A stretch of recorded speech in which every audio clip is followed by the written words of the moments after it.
بسم اللہ الرحمن الرحیم۔ السلام علیکم ورحمۃ اللہ وبرکاتہ۔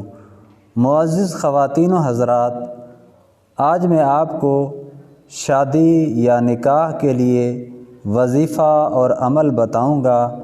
اگر جس شخص کی شادی نہ ہوتی ہو یا جس عورت کی شادی نہ ہوتی ہو یا رشتہ نہ ہوتا ہو تو اس کے واسطے 500 مرتبہ بعد نماز عشاء سجدے میں یہ آیات یہ عمل کرے، 40 روز تک کرتا رہے یا کرتی رہے، انشاءاللہ تعالی اس کی شادی ہو جائے گی۔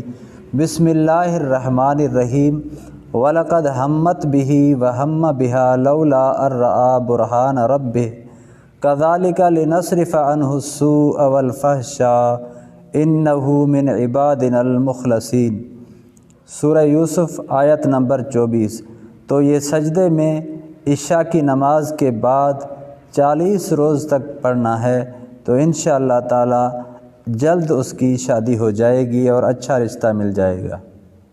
اگر آپ ہمارے یوٹیوب چینل پر نئے ہیں تو ہمارے یوٹیوب چینل کو سبسکرائب کریں اور ساتھ گھنٹی والے بٹن پر دبا کر اوپر آل پر رکھ دیں تاکہ ہر نئی آنے والی ویڈیو آپ تک پہنچتی رہے۔